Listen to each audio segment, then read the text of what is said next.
Assalamualaikum warahmatullahi wabarakatuh. Bagaimana kabar anak-anak sekalian? Sehat semua kan? Alhamdulillah. Sebelum kita belajar kimia lebih lanjut, anak-anak sekalian, mari kita berdoa bersama dengan cara membaca surat Al-Fatihah bagi yang beragama Islam dan yang bagi non-muslim mohon disesuaikan dengan tata cara berdoa sesuai dengan agama dan keyakinan. Al-Hadiniyah Al-Fatihah.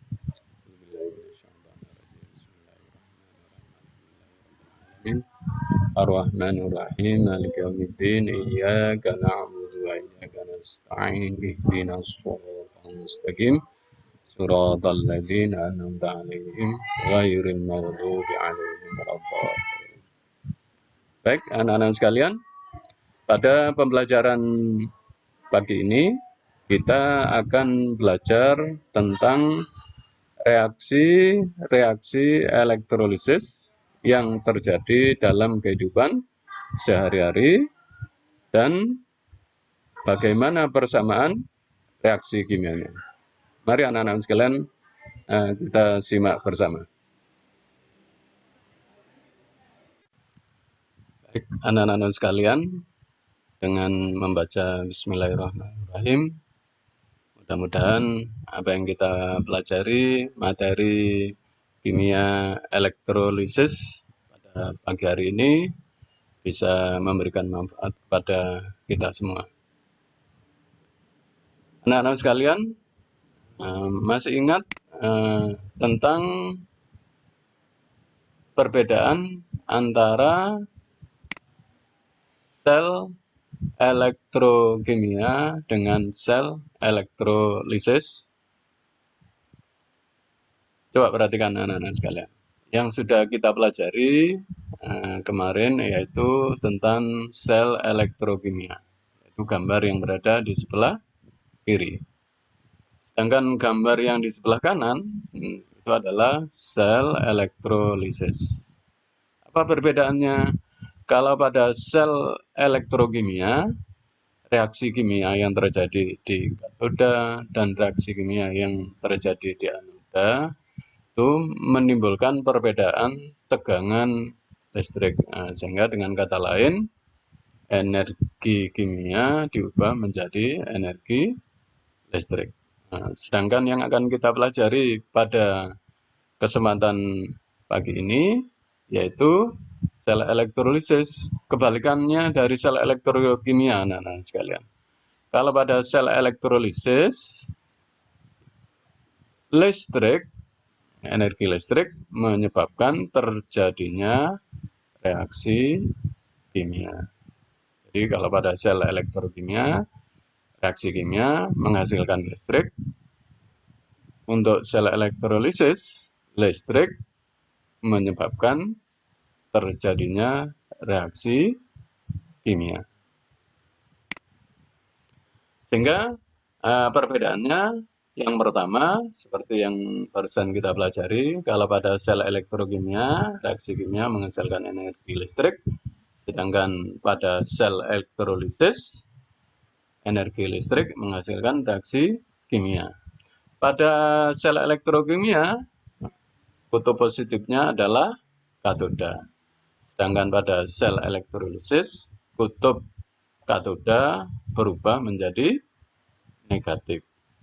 Sedangkan pada anoda, untuk sel elektrokimia itu bertindak sebagai kutub negatif. Sedangkan pada sel elektrolisis, anoda bertindak sebagai kutub positif. Dalam kehidupan sehari-hari, sel elektrokimia itu yang paling banyak dijumpai dalam kehidupan sehari-hari adalah baterai. Sedangkan sel elektrolisis adalah penyebuhan. Ya, misalnya cincin yang terbuat dari tembaga mau dilapisi dengan emas. Ini adalah contoh dari reaksi elektrolisis.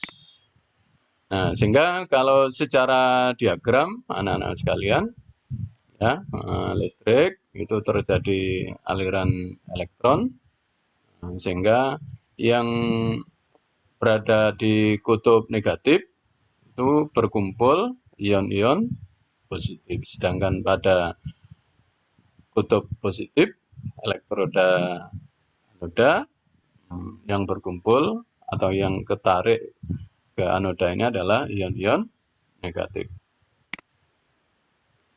Sehingga secara molekuler anak-anak sekalian, kalau ada HCl begitu dimasukkan ke dalam air itu akan terionisasi menjadi H+ dan Cl-.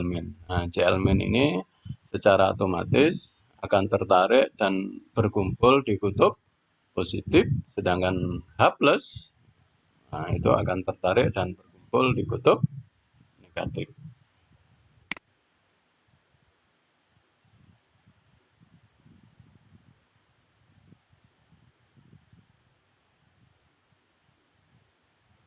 Mohon maaf anak-anak sekalian,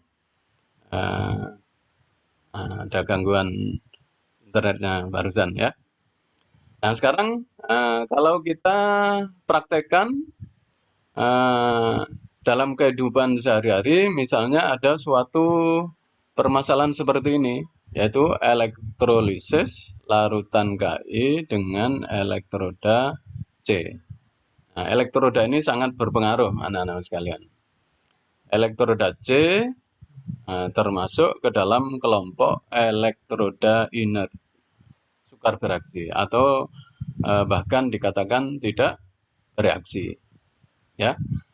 Nah, seperti yang kita pelajari bersama barusan, kalau saya punya Ki, begitu saya masukkan ke dalam air, maka akan terionisasi pecah dan protol. Nah, protol menjadi K+ dan imin.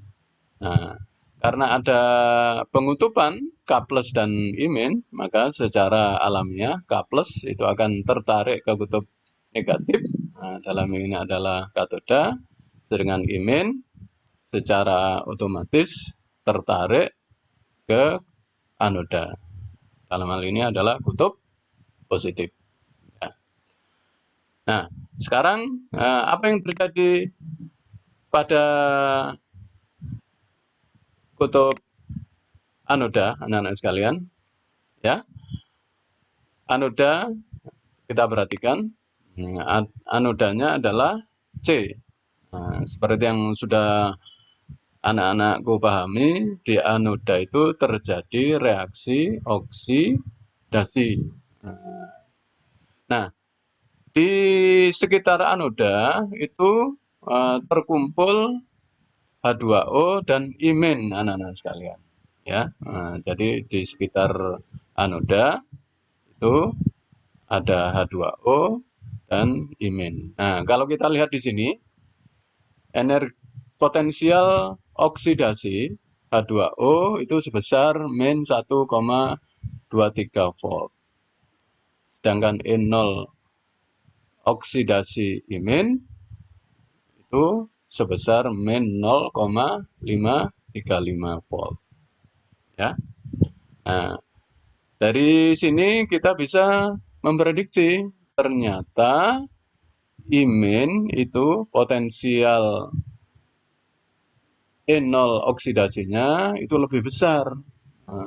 Sehingga kalau terjadi persaingan antara H2O dan imin, maka yang menang atau dalam hal ini yang mengalami reaksi oksidasi adalah imin. Sehingga kalau saya tulis imin berubah menjadi I2. Sedangkan di katoda, anak-anak sekalian, kalian lihat di katoda itu ada H2O juga dan ada K+. Kita lihat E0 dari H2O itu min 0,830 volt, sedangkan E0 reduksi K+-nya adalah min 2,524. Kalau kita lihat dari E0 reduksinya, maka yang lebih besar adalah H2O. Nah, karena H2O yang lebih besar, maka yang mengalami reduksi adalah H2O.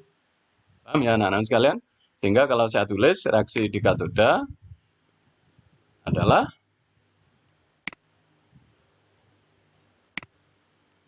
H2O tereduksi menjadi H2 dan 2OH min.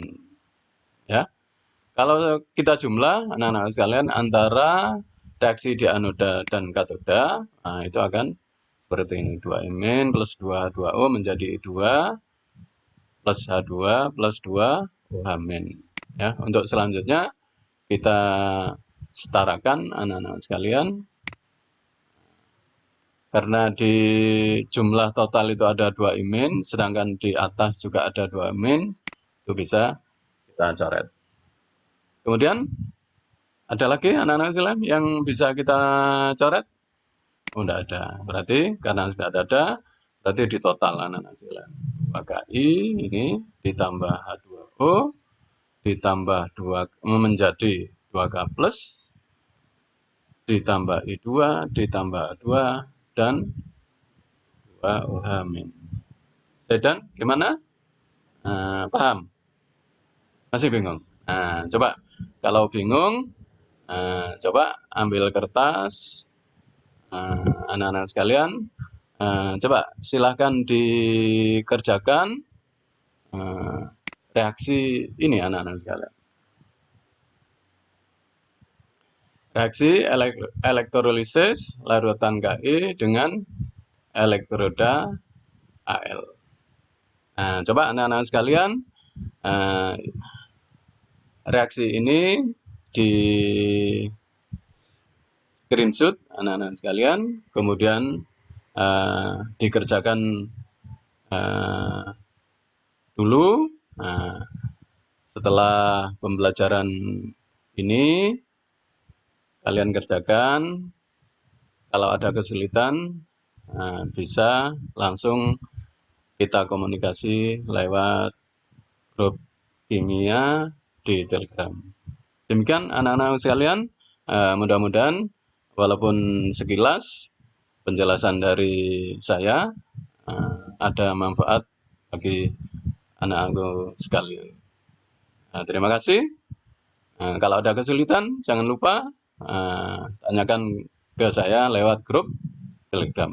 Demikian, terima kasih. Assalamualaikum warahmatullahi wabarakatuh.